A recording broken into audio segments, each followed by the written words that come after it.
What's up, Applied English, and welcome to day 40, the very end of our second to last week of the semester. So the ending of this semester is coming up really fast. I know that I'm trying to catch up on grading. I know that a lot of you are catching up on missing work.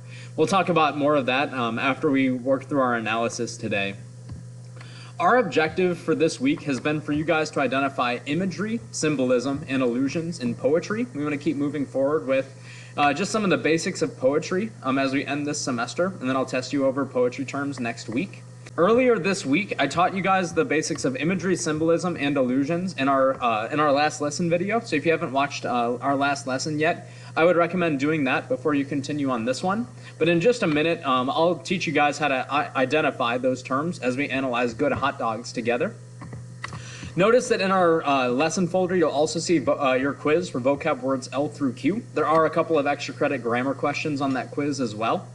You can study as much as you need before you take your quiz. There is a timer on it, so you won't be able to necessarily use notes or anything on the quiz. But you can study as much as you need because that quiz is not due until the end of next Friday, just leaving it open through the end of the semester, basically. Upcoming for us next week, along with just lots of time to work on missing work and those kinds of things, is poetry practice discussion number 2. It's another little mini assignment for you to practice your own poetry writing skills. We'll talk more about missing work and those kinds of things after this lesson, but let me pray, and then we'll analyze good hot dogs. Dear Lord Jesus, we thank you for this day. We ask that you are giving us the motivation we need to continue learning and also to wrap up any sort of missing work as we close out this semester. We do ask, Jesus, that you are guiding us in all things, that you're keeping us safe from COVID-19, from cold weather, from injuries. We ask that you are encouraging us and helping us to find hope in this Christmas season in a very broken world. We love you, Jesus. We pray this all in your name. Amen. Let's analyze good hot dogs, and then after that we'll talk about how to wrap up this semester. Here we go. So right now I'm making my video, obviously. Good Hot Dogs, one of my favorite poems by Sandra Cisneros. I'm actually going to open this up in PowerPoint so I can see it a little more clearly on my screen here. One thing I would note is that the poem that you see on your poetry unit test should be pretty similar to this one in length and type. Mrs. Tan and I are still deciding what poem to use, but it will probably be very similar to this one. So pay close attention to this analysis. This should help you understand imagery, symbolism, and illusion a little bit better than after our last lesson video. Let me open this up. And here we go. Good hot dogs analysis right here. And I wanted to include this little image of this hot dog stand right here because it kind of reminds me of the time period that this poem is set in. So I want you to kind of picture like a nice sunny day, hot dog stand outside, oldies cars out in the parking lot. I want you to kind of internalize this for this poem. So this is Good Hot Dogs by Sandra Cisneros. One thing I would note, this is the author of The House on Mango Street, which is the book that we were going to read in November and December, but we kind of ran out of time this semester to do so. She is a wonderful Latin American poet and author, so she kind of writes a little bit of everything. House on Mango Street I was going to teach for poetry, because even though it is a collection of short stories, they're all very poetic as well. This is one of her actual poems.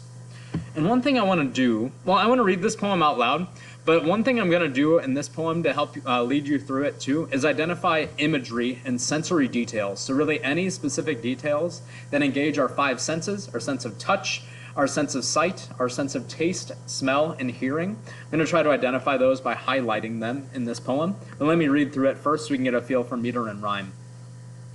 This is Good Hot Dogs by Sandra Cisneros. 50 cents apiece to eat our lunch. We'd run straight from school instead of home. 2 blocks, then the store that smelled like steam. You ordered because you had the money. 2 hot dogs and pops for here. Everything on the hot dogs except pickle lily. Dash those hot dogs into buns and splash on all that good stuff. Yellow mustard and onions and french fries piled on top, all rolled up in a piece of wax paper for us to hold hot in our hands. Quarters on the counter, sit down, good hot dogs. We'd eat fast till there was nothing left but salt and poppy seeds. Even the little burnt tips of french fries we'd eat. You humming and me swinging my legs.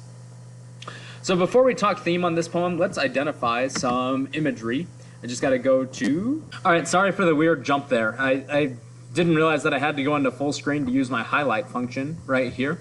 A few words got cut out, I know, but it's all right. Let's identify some sensory details in this poem. So even the first couple of words here are an image right here, 50 cents a piece. Maybe you can picture a couple of coins in your hand or in your pocket as this poem starts. Again, we want to look for any details of sight, taste, smell, touch, and hearing in this poem. We'd run straight from school instead of home 2 blocks, then the store that smelled like steam. There's a few things going on there, actually. There's a few sensory details that maybe we can engage with here. Obviously, we get a smell right here. It's the store that smelled like steam. Steam kind of has that wet metal smell to it.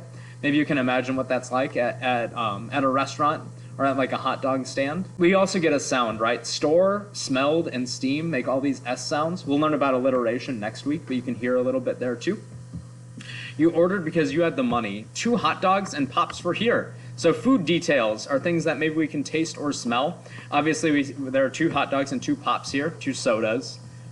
Everything on the hot dogs is that pickle lily.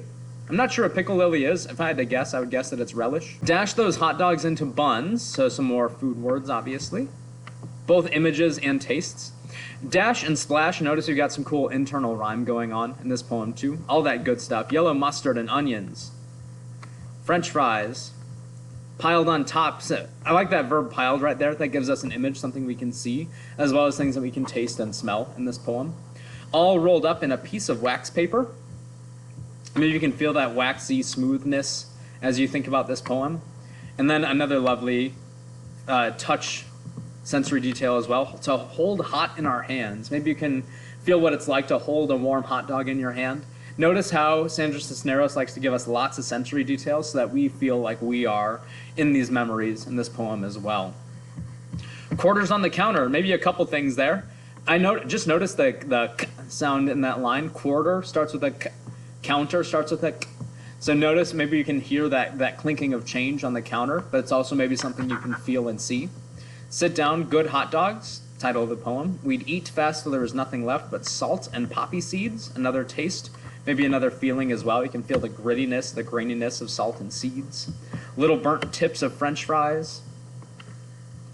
And then we get some images at the end of this poem that are kind of different from the rest. So notice, so far we've seen a lot of sensory details that either have to do with money, things like 50 cents, quarters on the counter, those kinds of things. There's other touches too, the wax paper to hold hot in our hands. But we also have tastes and smells too. Lots of foods, the store that smelled like steam, salt and poppy seeds, burnt tips of French fries. And then we get to the very end and we have some different types of images. Humming is something we can hear, and me swinging my legs, maybe something else you can touch or see at the end of this poem. So this poem is super rich in imagery, super rich in sensory details that bring us into the poem. The question to ask with analysis is why? Why does Sandra Cisneros go all this way to provide all these sensory details? How does that bring out the theme, the message of this poem? Let's talk it through. And I'll leave those because we'll come back to it in a moment here. Next slide. So a couple of things with sight devices here. Obviously, we see tons of imagery and sensory details. We haven't quite answered the why question yet, so we'll get there in just a moment here. There were 2 other sight devices we learned in our last video. First of all, we learned about symbolism. One thing I might suggest in this poem is that the title is Good Hot Dogs, but I think the hot dogs themselves in this poem might be a symbol for friendship or happy memory. So let's look at that first. Previous. So notice the title is Good Hot Dogs once again, but if we focus on the last couple lines of the poem, the focus doesn't seem to be on the hot dogs, they seem to be on the people eating the hot dogs, right? Notice 50 cents a piece to eat our lunch. The speaker of this poem is talking about a friend, and notice that it's in the past tense. We'd run straight from school. We ordered because you had the money. So this is a past memory that we're working with. So I would suggest that kind of the focus of this poem, even though there's so many details about the hot dogs, I think my big suggestion here is that the bigger focus is really on the friendship in question in this poem here. My question is, can the hot dogs be a symbol of friendship? Something to note, 50 cents a piece to eat our lunch. This is a cheap lunch, right? It's an affordable lunch, and yet, as we notice from the middle of this poem, it's delicious, right? Notice all those sensory details, all those tastes and smells, and those good feelings to hold hot in our hands. I can almost imagine that like holding hands with someone. That these are warm sensory details, very positive sensory details. Happy memories about a friendship there. Even the term good hot dogs, right? The word good is in this poem twice, all that good stuff, and good hot dogs in this line, to suggest that the friendship was maybe good in the past. We'd eat fast till there was nothing left but salt and poppy seeds. We'd even eat the little burnt tips of the French fries, right? So the meal was so good, they would even eat just the leftovers, the things in the bottom of the bag. But then, of course, there's the end of the poem. We'd eat you humming and me swinging my legs. Some more positive details at the end of this poem. Whether or not Sandra Cisneros intended the hot dogs to be a symbol for this old friendship or for these old memories, I'm not sure. But we could draw that connection, right? The way that the hot dogs are cheap yet delicious. Maybe get this idea that friendships themselves, they're not cheap in the monetary sense, but they're costless, they're priceless. It's not something that you have to spend a ton of money on, right, to be happy. And yet we see that in this friendship too. They may not be wealthy, they may not have a ton of money, and yet they have these great times together too. Might be an idea, whether or not it's truly symbolic. That's up for interpretation, but I just wanted to look at that. Another thing are allusions. There's really no literary or historical allusions in this poem. There's no references to the Bible, no references to other literature. But I would say this poem definitely captures some interesting cultural history as well. Let's go back 2 slides actually. So back to the poem, right? Notice Coney Island dogs here and the cars out in the parking lot. This kind of brings us back to an earlier time frame, right? Brings us back to the 60s, maybe the 70s. This poem could be set in the 50s, 60s, or 70s. I'd have to look at the monetary details to place it exactly. But notice that there are some things in this poem that capture an earlier part of American history, right? 50 cents a piece to eat our lunch, so 50-cent hot dogs and fries, right? That don't exist anymore. So 2 hot dogs, 2 sodas with fries to share. That doesn't cost $1 anymore, right? That might be $10, maybe even more. Still affordable, but not 50 cents a piece anymore, right? This places us back in American history a little bit. Again, maybe 50s, 60s, 70s, something like that. Well, you get kind of this feel of being in a hot dog stand in the 50s, 60s, 70s. The store that smelled like steam, right? The piece of wax paper for us to hold hot in our hands kind of brings us back to an earlier, simpler time in this poem as well. Notice, once again, the poem is written in the past tense, so it's possible that as Sandra Cisneros is writing this poem, that the speaker of this poem is reflecting nowadays on much earlier memories. We haven't asked the why question yet. Why do all these things? Why include imagery, symbolism, allusions in this poem? I think part of the idea in this poem is reflecting back on happy memories once again. Memories of when 2 hot dogs, 2 pops, and some fries to share was 50 cents a piece. Back to a happier time when we could go to the store that smelled like steam, when we would eat all these things, and when we'd hum and swing our legs. The speaker in this poem is thinking back on happy memories and a positive friendship, and the sensory details and the allusions and the symbolism all comes together to make those memories pop. That's kind of the idea with this poem. Couple things in closing today. I'm back out in our lesson folder here. For one, notice vocab quiz, words L through Q. It's not due until the end of next week, so if you want to take some time to study, to make sure you're ready for that one, you can take as much time as you need there. I will not take missing quizzes after Friday the 18th, so please make sure you get that done. I do need to use next weekend to wrap up grades as much as I can to make sure that I'm ready to send grade reports on the 23rd. You guys should know I did move all of our expository narrative essay materials into this white folder in Schoology to give you an easy way to access them. I'm still missing a number of outlines and full essays, and we're running out of time to get them done. So if you are missing your expository narrative essay outline, or you haven't typed or written your full essay yet, take a look through this folder.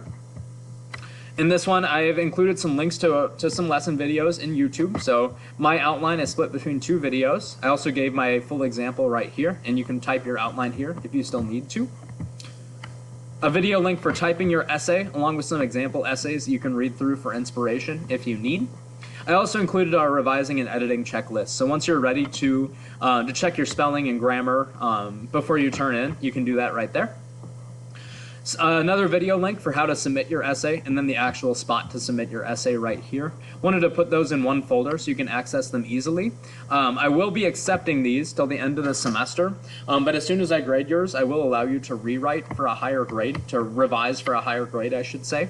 So it's better to get yours in sooner rather than later. I will contact you as soon as I finish grading your essay so that you can start revising if you choose. And then just for scope, I want to look at our calendar here just to point out a couple of things. So I'm filming this on the 9th, obviously. Poetry practice discussion number 1 is due on the 11th. The 18th is the end of our last full week of school. So next week we'll have just a couple of poetry notes, and then your poetry test will go live on the 17th. That'll be available through the 22nd. What that essentially gives you is one more week to wrap up missing work. I'm not really going to give you any new assignments next week, so I want to make sure that you can complete what you need. The 21st and 22nd are built-in virtual days, just makeup days right there. There's only a couple of assignments that I will allow you to make up on the 21st, 22nd, so use next week to clear as much missing work as possible. I do have to send grade reports by the evening of the 23rd, so there's not a whole lot of wiggle room. Let's use next week to get a lot of stuff done.